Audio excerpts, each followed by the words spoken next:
Well, I don't see the point in waiting any longer, so let's bring her out. The star attraction, the one you came to see. Ladies and gentlemen, the one, the only, Miss Judy Gold. This is so exciting. From my kitchen in Provincetown, I get to interview the one, the only, Laura Prepon, ladies and gentlemen. Thank you. Thank you. Laura, first of all, Jersey. That's all I have to say. Oh, just Jersey. And Jersey. Podcast, just Jersey. That's Jersey, it. Jersey. Here's the thing about being from Jersey, right? I grew up in Clark. Oh my, are you joking?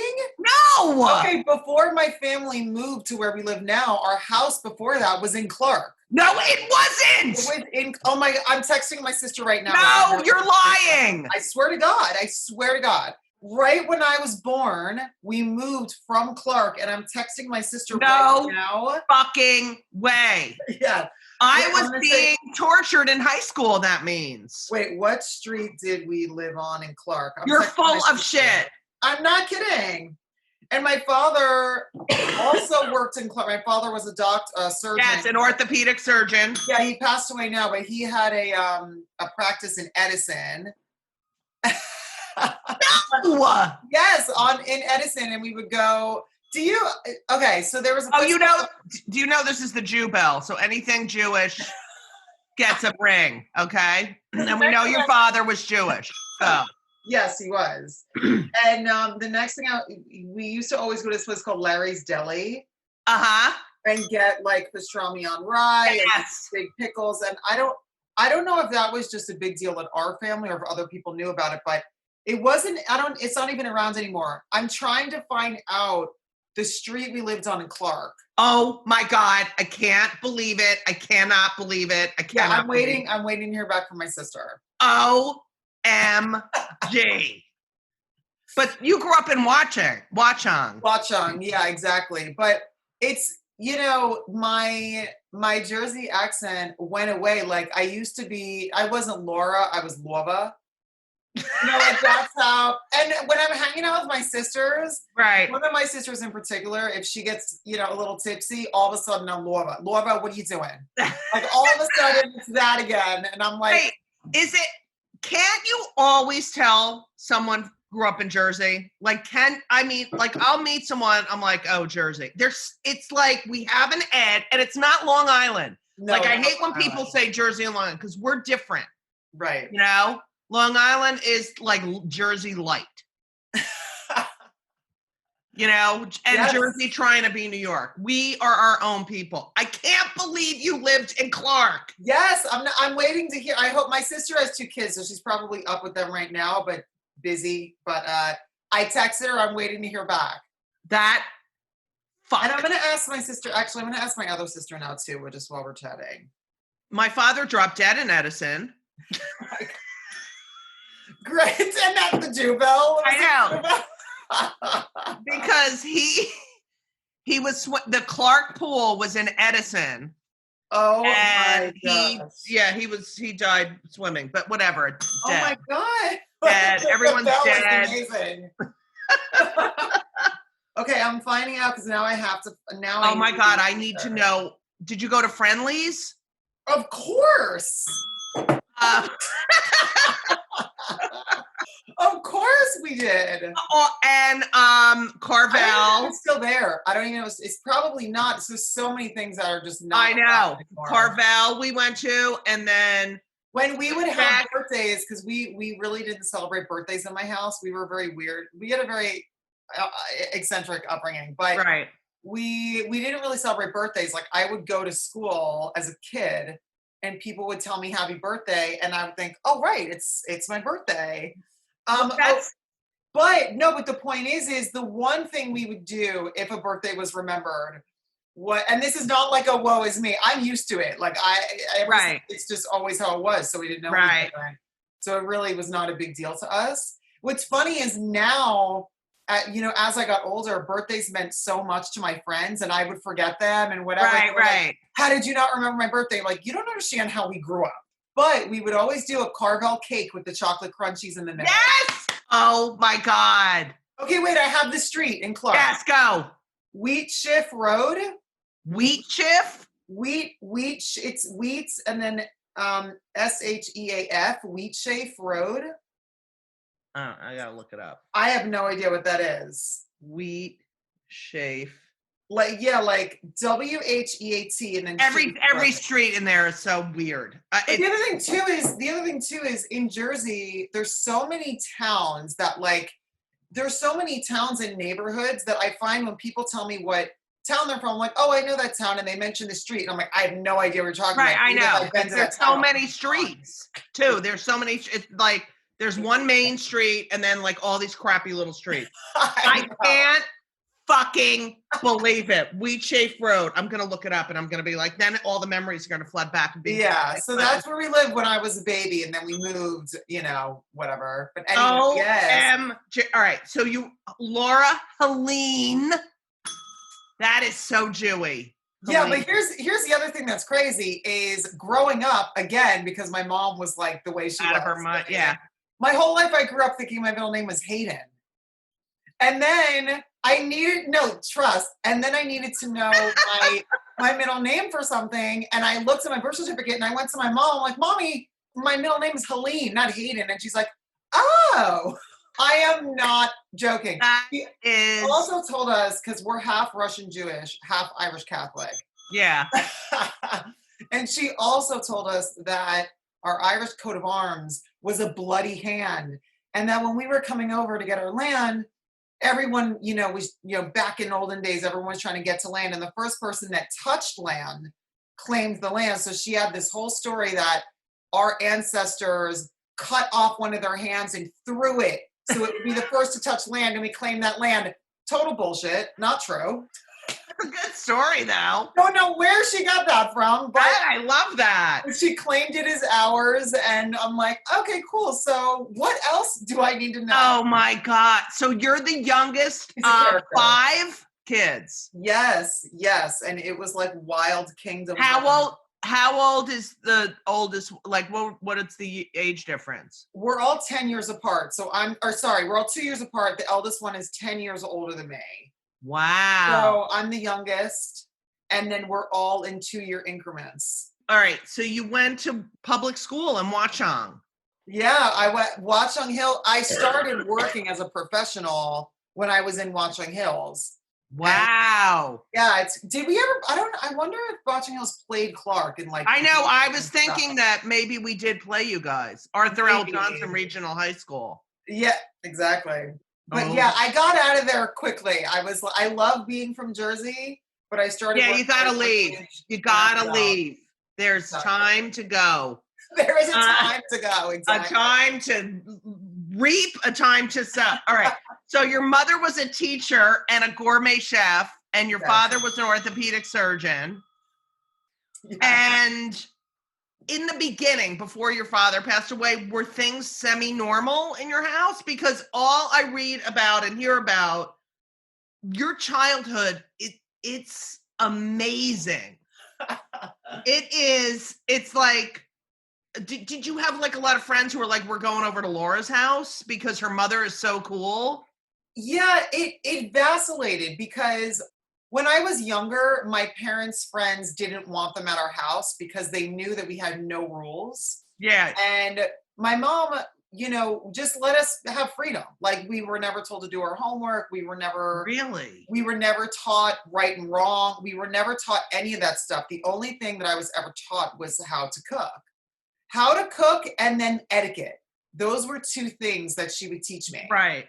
Which fork to use with the salad and yes. like that kind of like etiquette stuff.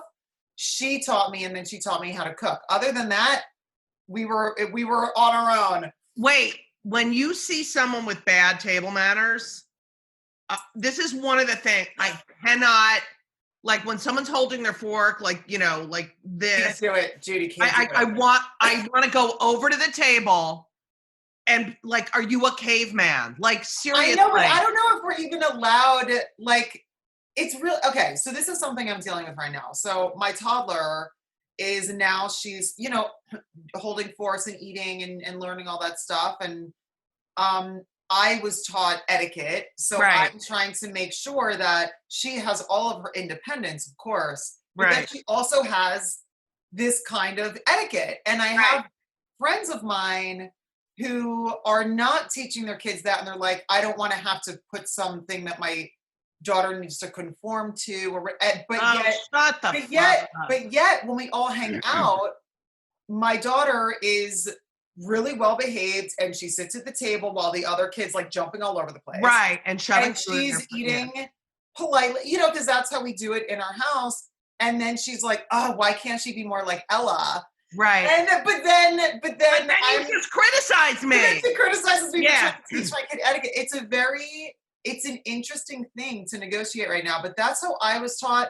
We turned out pretty well considering. So I'm going to teach my daughter, how to cook. I'm going to teach her the etiquette. I'm going to teach her all, but then she can choose to use it if she wants. I know. Because my mother used to, are you going to eat like that when you're sitting with the Queen of England? Is that how you're going to eat? Hold your fork? That's amazing. So before your father died, right? Yeah, it was, Was it like normal? Daddy's home from work. Like, what was it normal? Like, because I mean, your father died when you were 13. I mean, that's so young. Well, yeah, I was really young. I mean, honestly, it basically was like this. My father was a very successful orthopedic surgeon. He worked his ass off every day. That's just, that's what was ingrained in him. He was a workaholic. He loved his job. I also think that he was even though he had 5 children, he didn't like being around kids. You know what I mean? So he was very kind of this highly intellectual, gruff kind of man. Right. And he would go to work in the morning to the hospital before I went to school. And then he would come home at 10 o'clock at night. Wow. After we were all kind of just hanging out. We didn't have bedtimes. We'd all still be awake.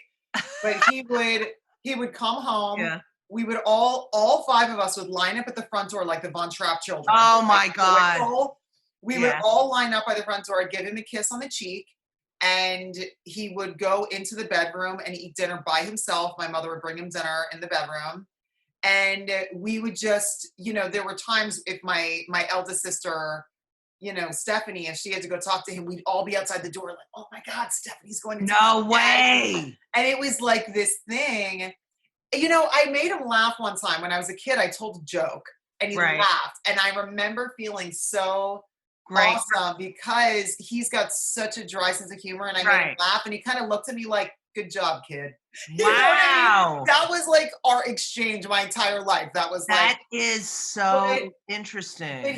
But he had amazing work ethic, and it's something that I saw as a child. I just think for him, providing for the family was more important than being with the family. Right. And then while he was, and that's just what we knew. I didn't know any different. And then my mother had a very different kind of schedule where she would sleep during the day, and we would get ourselves to school. If we missed the bus, she was not taking us to school. It was no way. Yeah, it was like, good luck. But not in like a way where we felt like boo-hoo. It's just what we knew how to do. So I would have to go like ask one of my older sisters to take me to work, and then she charged me $20. The usual sibling type of thing. Right. But my mom would sleep during the day. She would wake up around 3 or 4 o'clock and get ready in she was always in full hair and makeup. No. Straight off of Dynasty. Like the fur and the jewels and the full hair, and she slept with her face on. Full face of makeup. Oh my God. Like a dead person like this. Right. With her face on. And it was that generation. It was her generation. And she grew up really, really poor. She grew up with nothing. Right. So by the time she got with my father, I feel like she wanted people to know that she had money, Right. And then she would go into the city. She would go into New York.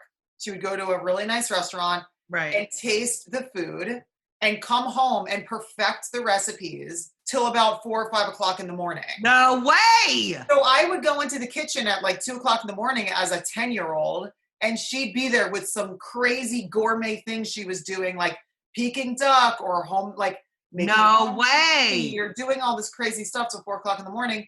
And that's how I learned, was just watching her do these crazy kinds of things. So it was, yeah, and then she would make dinner for us. Right. We would all go to sleep for school, wake up, come back in the kitchen and eat dinner around midnight. No way! Yeah. And then we would go to sleep, and then she would then move to her project, which was the Peking duck or whatever that was. And then she would sleep during the day. That was like, I heard you say any kind of PTA meeting or anything. Right. Like, will you please go to a parent-teacher conference? Right. Please. They think that there's something wrong at home. You know what I mean? But did you get good grades? Yeah, totally. You know, it's funny because I did great in this freedom. I did very well. Like my mother's independence and stubbornness was really inspiring to me, and I was just always on the move, and even at a young age, I knew that I needed to hustle. Right. And yet a couple of my other siblings really needed a push.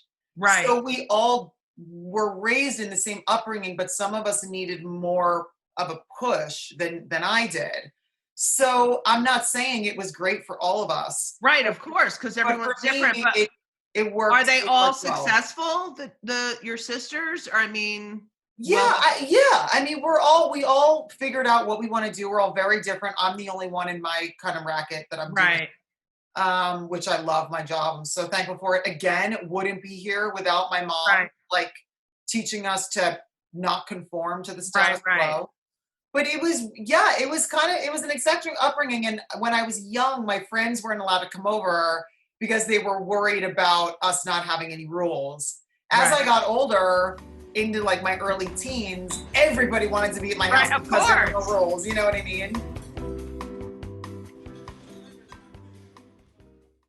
So were you popular in school and everything? You know, it was weird. Like I never really fit in anywhere. I really didn't. I never really fit in. Because it's so clicky. People don't realize New Jersey is gosh. It's so like clicky. Click, click, click. It's like when people ask me how I grew up, I tell them to watch Welcome to the Dollhouse. For sure. For sure. That is such a great reference. Right. Here's the other thing. Even with these cliques, what's weird is as a kid, when you feel like you're like, oh, I'm in a clique, then the next day you get shut out of the clique. Right. So that's the other thing is like, and then the next week there's no shut out a different girl. security. It's like this weird thing. So I always felt, I don't know. I never really felt like I truly like belonged in any particular group at my school. You know what's weird though? I always knew that I needed to be doing something else. Which is why I left at such a young age. I know. It's like I don't belong here. I need to be doing something else. I didn't know what it was, but I knew it was something. And as soon as I got the opportunity, I was out. You know, do you think because your father was so not aloof, but just not connected, that his death was easier for you or harder for you? Maybe. I don't know. I mean, it still hit us really, really hard. But the weird thing is I never saw my mom. My mom was very strong, like very composed all the time. And I never really saw her cry about it. So as a youngster, I would watch this and think that I can't show anybody that I'm upset. Because I would observe so many things my mom, as we do, as young girls, we watch our mothers and learn from them. And my father passed away. He got some really weird, he was a hardcore chimney smoker. And he got some weird heart condition that they didn't exactly know what it was. They thought maybe the smoking obviously attributed to it. Right. But it was this thing where layers of fat, we were told, like layers of fat attack his heart. And that his heart was getting enlarged and it was making it hard for it to beat.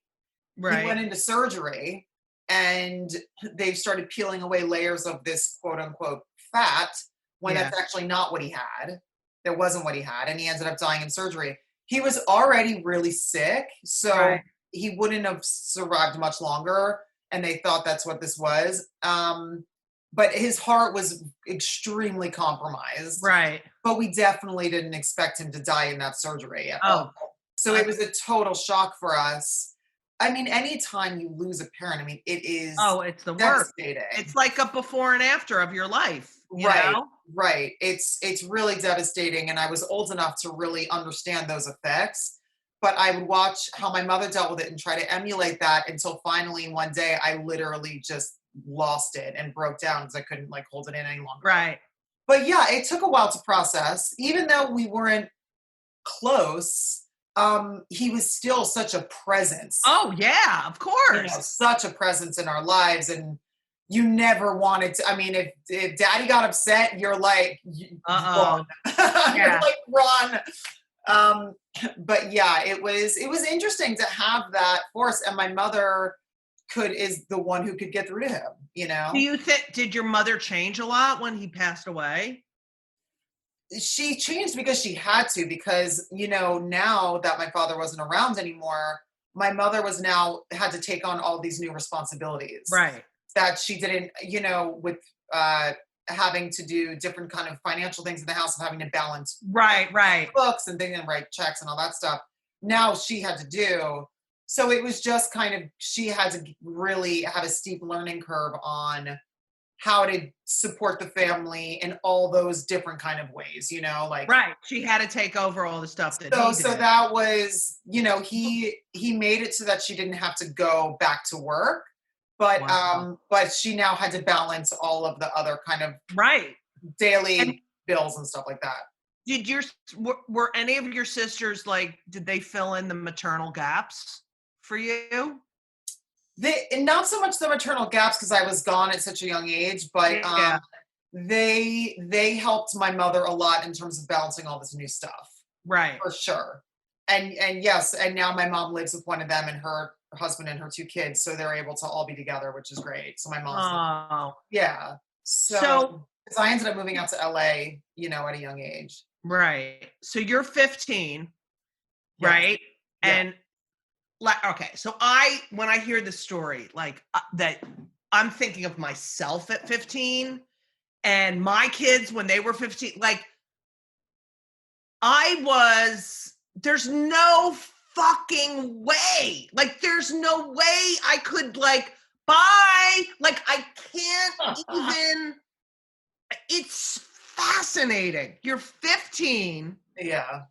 You're like, I want to go to Paris. Or Milan. Yeah, I was going to go to. Oh, not Milan. I'm sorry. I did go to Paris too. You went afterwards to Paris and London. And your mother's like, okay. Like, no. I know. Now that I'm a mother, are you kidding, Judy? I know. Like, no way. No. Because also when you're 15, you feel like you know everything. Duh. Yeah. And you don't know anything. Right. So it's like, but that was also, again, one of those opportunities where I saw it and I took it and I ran with it. So my sister. Like the confidence and like being on your own. Plus, they don't even speak English. Like, I can't fucking imagine. Yeah. Like, did she drive you to the airport? Like, what the fuck? Yeah, it was literally like, so just briefly, my sister, who's 10 years older than me. What's her name? Stephanie. Oh, that's right. She's the eldest, I'm the youngest. So Stephanie. Wait, can you name them all really quickly? Yeah, so Stephanie's the eldest, then it's Jocelyn, then Danielle, then Brad, and then me. Okay. So Steph was working at a magazine in the city because she worked in fashion. Right. And I was always tall, you know. Same. I was very like athletic and, you know, but I was never like a beanpole. And she was like, why don't you think about modeling? Right. And I'm not kidding. It was like a foreign language to me. Like the fact that she said modeling, like nobody in my Jersey neighborhood, at least, that wasn't even part of our thing. Like going into acting or anything like that it didn't even enter my mind. Right. And she was like, why don't you think about modeling? And I was really not into the idea. My mom loved the idea. Right. And it kind of became this fun thing that my mom and I like did together. So I was like, all right, fine. It's a bonding. Yeah, like a bonding thing. So, and my mom was like, I'll drive you into the city. And I was like, okay, well, sure, why not? Hang out, Louise. Yeah, I'm like, exactly. Yeah. So we go into the city. I go into this open casting. They take my measurements and they're just like, great, you need to lose 25 pounds. And if you lose 25 pounds, we'll sign you. Oh, God. So immediately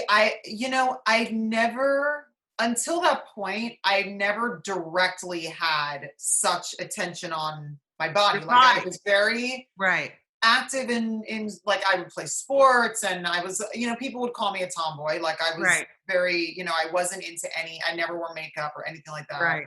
Even though my mother was like fully like, Crystal Carrington from Dynasty, like I was the total opposite. Right. And she would try to put me in a dress and do like a little photo shoot at home and I would just be crying. Right. And just to spite me, like there's pictures of me crying in a little blue dress in our family photo album. No way. I swear. And my husband found one and he was like, I gotta keep this just for posterity. That's hilarious.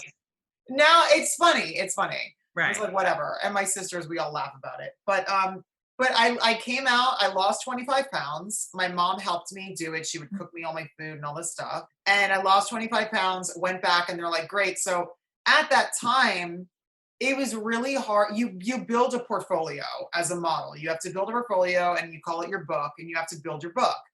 It's really hard to break in New York. So a lot of times what they do with brand new models is they send you to Europe because it's a lot easier to work in Europe. So they signed me and I was like, I came out and I told my mom, I'm like, they want me to go to Milan. And she said, okay. I can't even like. So I'm 15. I packed my bags.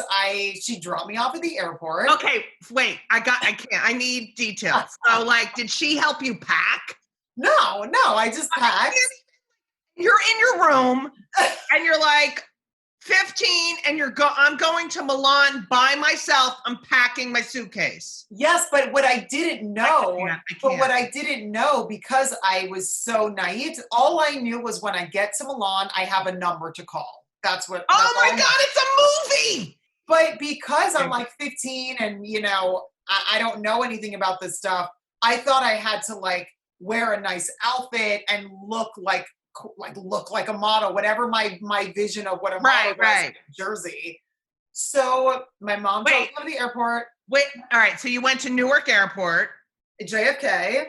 Oh, nice. JFK. And then but this is what was crazy. I landed in, I got to Milan. Wait, can I go back a little? Sure. You get on the plane. Yes. And I just sat down. I was like, okay, great. We're like, wait, cool. So there's no like, oh my God. Were you ever scared? Like, what am I going to do? There were definitely times where I was scared because when I went there, they immediately put you in an apartment with a bunch of other models. And I'll circle back to what I was saying earlier.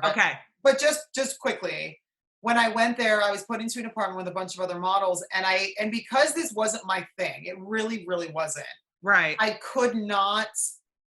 I was so uncomfortable with the other girls. They were stealing stuff, like stealing jewelry that I brought with me and stuff like that. Because in Milan, as a model, when you make money, this was back in 1995. It's got to be different now. Right. They take a 50% commission.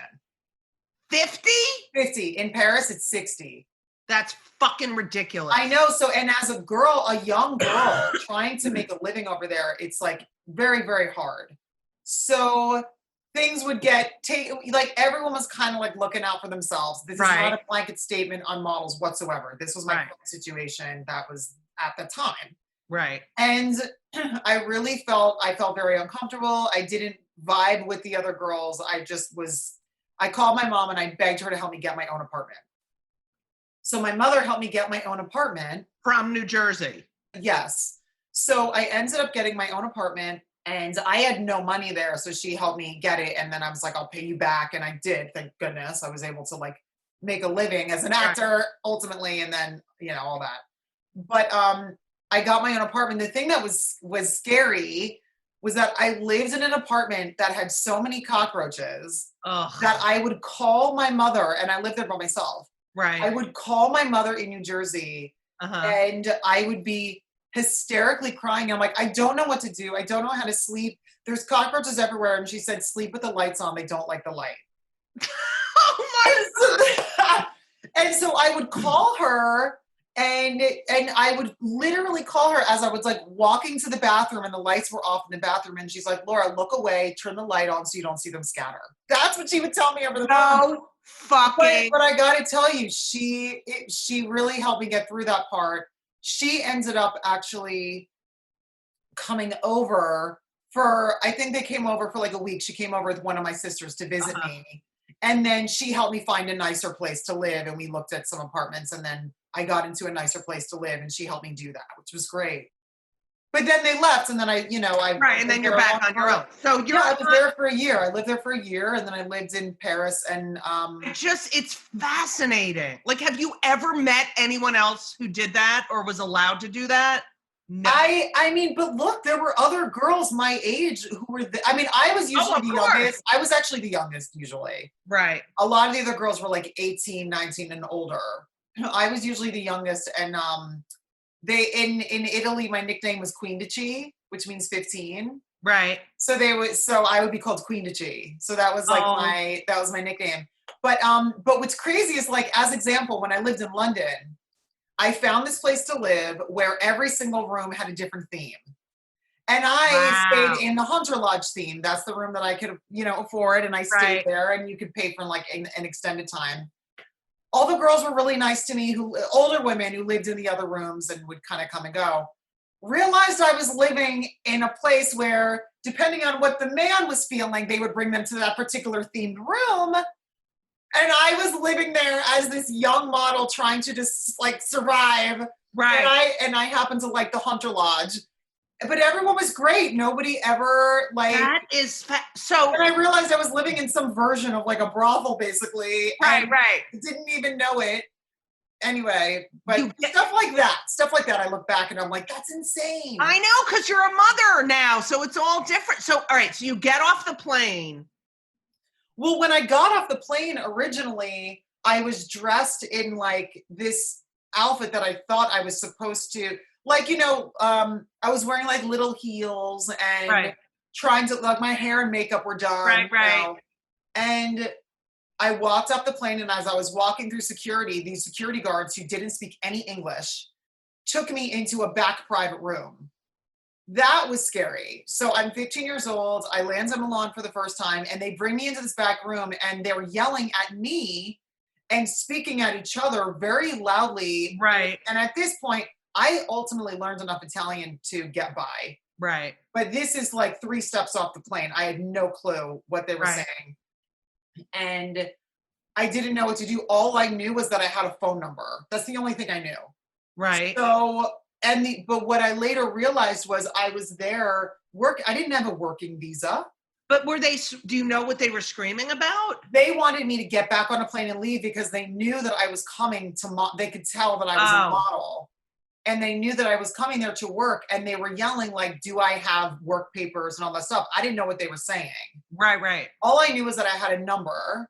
And then later I found out that they obviously knew I was a model. They knew I was American, and they knew I was there to work. And so they were like trying to get documentation from me, and I didn't know because I was never told anything about that. So I had my number. I knew not to like say too much. Right. So I just gave them the number. They called the number. And someone from the agency came and picked me up and spoke to them in Italian, and they let me go. Oh. So then. Were you ever like, I want my mommy? Like, I shouldn't have done this? Of course. Okay. And that's when I would call her, and my mom would talk me through it and just be like, you can do this. And she amazing. And she would just be like, like, you can do that. And she would give me the strength to do it, as, you know, mothers do. Right. And she was just like, you can do this. You're going to be fine. She helped me get my own place to live, which helped a lot. And then I lived by myself for months. It's incredible. So I would just I would put CNN on so I could just hear English. Right. So as living alone by myself at 15, it was nice. I would hear, you know, English on the television. Right. That kind of helped keep me and you'd feel comforted. Yeah. Yeah, they would help with comfort. It would comfort me. And I honestly, I would do all my cooking for myself. I would batch cook just like the way my mother taught me. And I learned Milan so well that I didn't even need a map. I fully became engrossed in the culture and I loved it. So I have two questions. Yes. Did you just go to school and say, I'm not coming back? Like, did you tell them? Like, how did that happen?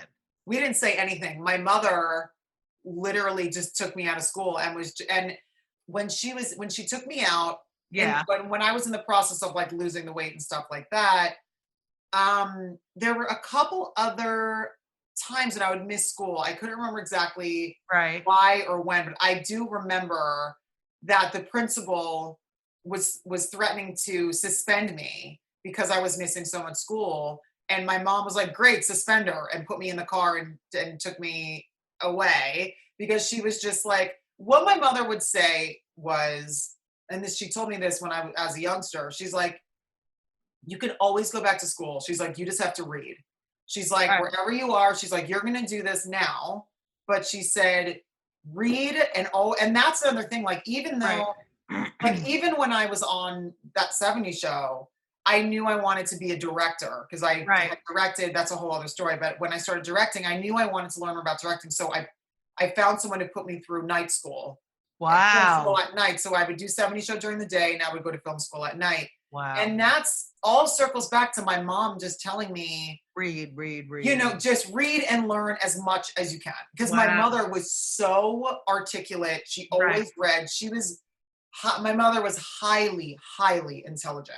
Wow. And so that's the thing. She saw that I was on. She saw big thing. Like, for me, there was something she saw in me. And I'm not speaking for my siblings. That's a separate thing. But I'm saying in terms of my experience with my mother, she knew that I never fit in and I didn't belong where I was. Right. And she was trying to do whatever she could to help me get to where I need to be. So yes, while I was like, I would never let my 15-year-old kid move to Europe at a young age, my mother just had a very different viewpoint. Right. You know what I mean? And when she was like, you can do school later, just make sure you read and you're always amazing learning. And she was also so stubborn in the way that she learned that it was almost inspiring. Right. She was like, great, suspend her, and took me out of school. And it wasn't even a question for her. It wasn't even a question. That's so unbelievable. And then you also have talked about how she taught you to have an eating disorder. Right. Which, you know, of all the great things she taught you, that that's something that stays with you forever. Forever. You know? Forever. I mean, it's one of those things where, like, when you have an issue with food, you have to eat to survive. But you didn't have an issue until those motherfuckers, right? It's so fucked up. I know, but you know what though, Judy? It's like, I've had to really do a lot of analyzing for my book. Right. Specifically for my book, because my book's about motherhood, and I was forced for the first time in my life, because I started having kids, I waited for my husband. Like, I waited till I was with the person, like my partner. Who you want to have kids with. Yes, and it took me 36 years. It took me 36 years to find him. Even though I've known him since I was 18, it took us, we took the bumpy road to it. We earned each other, man. Right. Like, that's what we often tell each other. We're like, we earned each other because we both went through a lot to get to each other. Right. And I never thought about kids until I was 36. And it was the first time in my life that I really had to look back and analyze how I was raised, because naturally that's what you go to. Right. When you're all you know. Yeah. It's all you know. So when I went back and started analyzing this stuff, I I definitely had times where I was like, that is fucked up. Right. I also had things where I'm like, okay, great. That's amazing that she taught us that. I know I'm here because of, like I just explained. I got to tell you, like, she grew up with nothing. She got herself into Vassar. My grandmother was a nun in a convent, and she went on. Yes, my grandmother was a nun in a convent. And there's a certain thing you do where before you take your vows, you leave and go. There's a specific name for it. I can't remember the name, but she left to come visit her family before she took her vows. Right. And it was during that time where she met my mother's father. Wow. And then she ended up leaving her path because she fell in love and wanted to have a family with him. So then she ended up having my mother, and then he ended up leaving her. So here she is. Tell me about it. So here she is with nothing and Single 3 children. Yeah. And she was a real life Rosie the Riveter. She worked for Grumman. Wow. She would drill rivets onto airplanes. Wow. And she would do this to make money to support her 3 children, my mother being one of them. Right. And my mother grew up with nothing. So, you know, when she got herself into Vassar, which back then it's still a great school. It's a great school. But even back then, it was even more prestigious. Yeah. So the fact that she got into Vassar, all the food was paid for. So she ate all this food because she thought she had to. Right. Because it was paid for. And she's like, I don't know when I'm ever going to have food like this again. Right. She ended up gaining a ton of weight. And then she became a bulimic, so tried to lose weight. And then when she ended up losing weight, she met my father, who was a medical student. So that was that equation. Yeah. Exactly. So that equation of being thin equals success was so deeply ingrained in her that for me, that's something that she instilled in me as her daughter, as a thing of like, her trying to help me succeed. Like, you need to be thin to succeed. You have got, which is not true. I know. This is what she would say, because but Joan Rivers would say the same thing. Joan Rivers, same thing. You have to be thin and pretty. And that's all she would say. Yeah. Do you think your mother saw herself in you more than your other siblings, that she was like, you know what? Because look, you could have gotten to Milan, been on drugs, been like, you know, fucking all these like model people, you know. Right. And you have your head on so fucking straight. Like, thank you. She must have trusted that, you know, like it's so interesting that she sort of picked you to be the one to be like, you know what? You can do it. Like, she must have known that you had this constitution, that you were like, it's a movie. You have to write a movie. It's fucking brilliant. I'm not going to say that she saw herself more in me. Okay. But what I will say is she loved that I was on this kind of path. That's what I'll say. Yeah. I think my mother felt the same way. She loved it more than I did at first. It was just, you know, because the glamour, the quote unquote glamorous part of what we do, that was not why I do what I do. But my mother loved it. So she would push me in certain ways to go like, you know, why aren't you doing this? Why aren't you in this movie? You should be doing, and blah, blah, blah. And she's like, you know, and it was always about wait. But here's the thing that's not cool, unfortunately, is that a common solution was lose 10, like if I didn't get a role, it's because of your weight. So lose 10 pounds, blah, blah. But let me tell you, when I would lose weight and be very, very thin, I would work. And that's what is so depressing about the whole thing is because when it came to, and also back then when I was first getting into this industry, a lot of the women who were in my age group coming up, as soon as they started booking big jobs, immediately they shrunk down to like a size 2 because there is that pressure. And it's this kind of, it's like a tug of war because while I'm like, that is not true, and I would butt heads with her on this, when I would lose weight, I would book work. And that's what was complicated. And that's why doing something like Orange is the New Black is so amazing. I mean, it changed the game in so many ways, celebrating women of different shapes and backgrounds, color, creed, everything. I know that. And it was so embraced and changed the game. And that is why even more than just the fact that I loved my character and I loved that show. Everyone. It was amazing, but because that we shook that and we really demolished that thing of you need to look a certain way, it was phenomenal, and especially with my upbringing and what was instilled in me, and that much more. And so that's one of those things of like, when you circle back to my mom teaching me that, it was also her way of trying to help.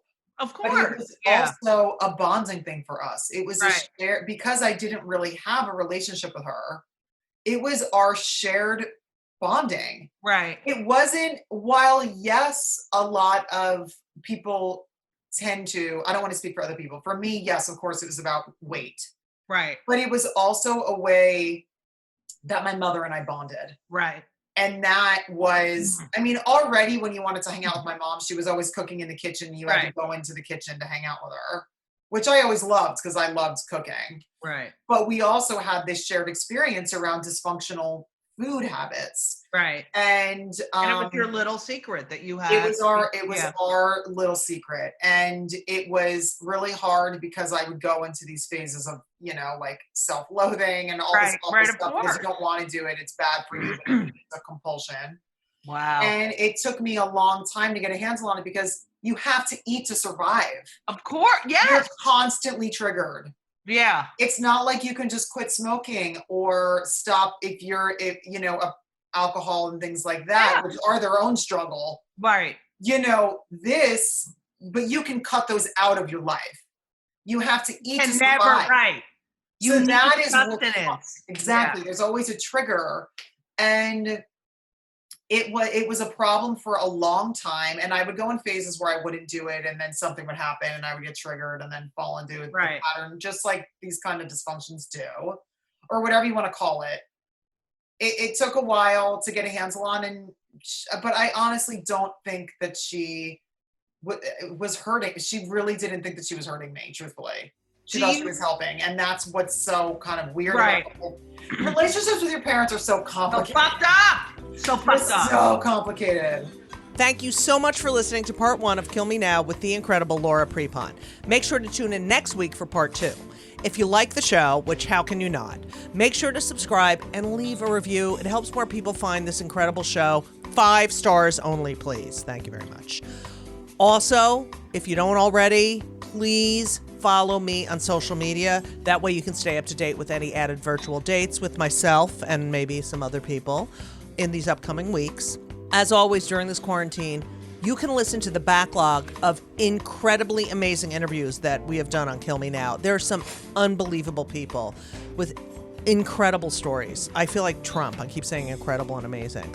You can also listen to my comedy albums. Download them wherever you get your music. Conduct Unbecoming, my most recent, Kill Me Now, and my first album, Judith's Roommate Had a Baby.